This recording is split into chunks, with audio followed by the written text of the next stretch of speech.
Michael Schmidt, as we've already said, has a love affair with this event. Well, moving it on, Michael Schmidt pretty close again to Ryan. It was a problem with Ryan's bowling around about the mid-phase that just gave Michael Schmidt a chance to jump on that in game one, which is exactly what he did. Yeah, another great looking shot there from Mike Schmidt. That's 4 strikes out of the first 5 frames. And Ryan is just wondering what's going to stop Mike Schmidt now. Becoming a bit of a strike machine. Oh no, it's a big split. Oh dear, it's more than that. It's the 8-10 split. Crikey. That's nasty. Yeah, that's almost impossible. The ball came up to the headpin, it only just touched it, and there's set up that chain reaction. That will be an open frame for Mike Schmidt. First one of the game, but he's got a turkey already, so he's got the lead. It's just a matter of whether he can stay in and whether Ryan can come back in. Ryan needs to start striking, but he needs doubles, he needs turkey. Ideally, he wants a 4-bagger from here, and then he can get himself back in contention. Ideally, he needs to strike off the sheet, win this game, and then take it to a 3rd one. But there's a lot of work to do. And with only 2 strikes so far. Not the most confident bowler in the centre. Again, he doesn't get the drive on the ball. He gets up to the pocket, but there's no drive. It just seems to roll on or skid through. No chain reaction in the back end there. Consequently, there is Michael Schmidt and his coach. No reaction at the moment from them. But certainly, Michael will be feeling a little more comfortable because Ryan really has screen. That's exactly what he's got to do. Sandy, like every good coach, just leaving Michael Schmidt alone at the moment. She knows he needs to focus. Ryan Lalisang then goes Brooklyn. That's not the way he would have wanted to take the strike, but he'll take it. Yes, a little bit of amusement there. Even John Walker sees the funny side of that one. Drags it left, it hooks, and it crosses the head pin to the left-hand side. Hits the 1 and the 2 pin. Carries all 10. Putty thinks that's extremely hilarious. Yeah. Well, it will be if he could do it again. Still close. Michael Schmidt, though, has the edge. Already owns that first game. Needs this one to put him straight through to the final against Choi of Korea, the surprise package at this year's World Cup. Beautiful. Very looking nice shot. Absolutely fabulous, wasn't it? Very steady on that sliding foot. Nice and steady at the line. Gets the ball, projects it out onto the lane. Yeah, nice one, Cass. That's exactly what he's doing. Trying to keep this together. He thinks this is the point when he can take this match. And there's a double right at the right time for Michael Schmidt. Yeah, really sort of turning the screw now, putting pressure back on the Indonesian bowler. Great looking shots. It's his 6th strike of the game. He's had the 1 open frame, the 8-10 split, and he's very happy with that. He's looking locked and loaded, as they say. Right now, really must make a strike. In fact, he must strike all the way, really. Anything else, and he's going to be finishing in 3rd place, I think. Well, he had the 7-10 standing, didn't he? Uses the 7 pin, so it's just a single pin in the corner, which he spares nicely, but it's not what he needs. Really needed strikes there just to set himself up for frames 9 and 10.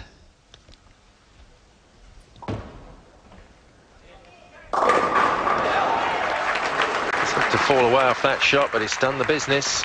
Well, it was a light hit in the pocket, wasn't it? And there was 3 pins standing, and one was the 5 and the other 2 were the 7 and the 10. But they all went. So he's striking. Just watch this one. I'm afraid I think you can see which way this one's going.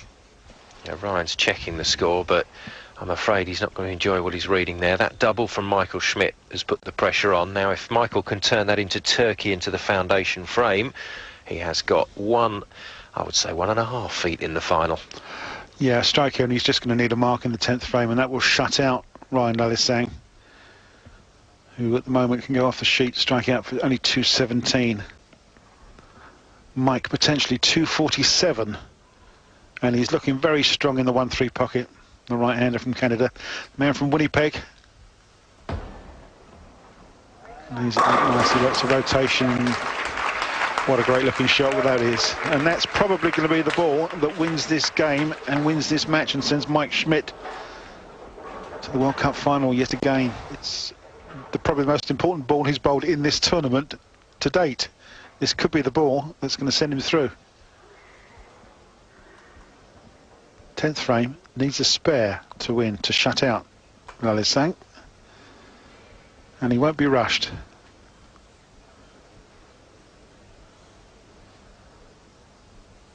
He really won't be rushed.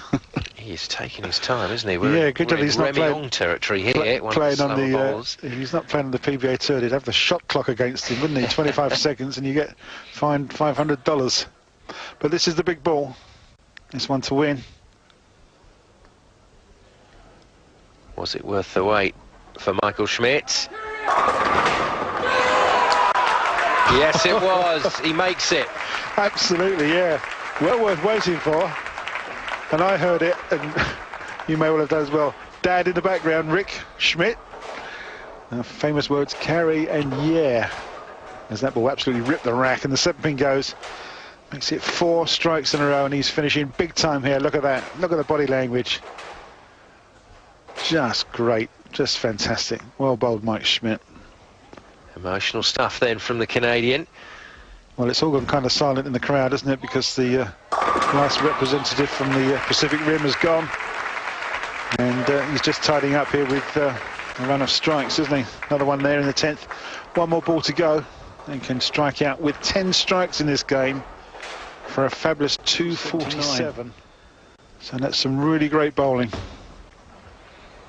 This one just to tidy up. Makes it look so easy, doesn't he? 6-pack for Michael Schmidt. 247, 10 strikes in the game. And a little kiss on the Canadian badge. There we go, Ryan congratulating his opponent, and Michael Schmidt knows he's in the final. For Ryan Lalisang, this is about just polishing things up. He'll be taking 3rd place away from World Cup, which is no mean feat, but we know from Ryan's own personality, his ambitions extend far further than that. But he has to bowl it out. Those are the rules, stats to be considered, etc. And Ryan Lalisang would like to go out with some strikes here, just to remind the crowd what a talent he is. And it is frustrating, isn't it, for the players, Cass, when they do find a line and produce a strike like that when it's too late. Absolutely, yeah. And of course they run out of frames, didn't they? As I mentioned previously, once you get on a roll and you start stringing them together, you just want to keep going, didn't you? 1 game, 2 games, you know, so you can shoot that magic 300, but he's only got 2 shots left, unfortunately. He has made a double from the 9th to the 10th frame. Really just hasn't got going at all. Can only make 217, so he's below par, below average for the whole week. And unfortunately, it's come right in the TV finals, in front of quite a partisan crowd. This is hurting Ryan, though. Poor Ryan. It's 2 balls. Absolutely brilliant. 2 strikes, and he just wants to know where that was 15, 20 minutes ago. Yeah, it's such a shame. But there's the man that's going to be moving on into the grand final to play the #1 seed from Korea. And 3 strikes in a row for Ryan finishes, unfortunately, just a 217 game. Well, decent performance in the end from Ryan Lalisang towards the end of game 2, but he really just couldn't find his feet in this semi-final. For Michael Schmidt, though, a good performance in game 2, much more convincing than the first, for 247. And that confirms Michael Schmidt in the final against Choi Yong-kyu. For Ryan Lalisang, though, he exits the tournament and has to settle for 3rd place. Game 2 scores 247, plays 217, and Michael Schmidt looking very relaxed indeed. Let's hear from the Canadian. Not at all. Not at all. Just relaxed. Very relaxed. Yep. Focused. Absolutely. Luckily, our coach Sandy, being here this week, has really helped me mentally, as well as my dad Rick, who's outside the press room right now watching my stuff. Okay. He's always been a great support as well. Well, the man standing between Michael and his 2nd world title is surprise package Choi Yong-kyu. The 24-year-old from Busan, Korea, was a last-minute substitute for their designated player who withdrew a week before the tournament with injury. And he arrived as an unknown, but he's been burning up the lanes, finding his shot on day 2, and he's used the same ball all week to stay clear of the field and land the #1 spot. Now, can he produce that scintillating form for one more match? He's the only player...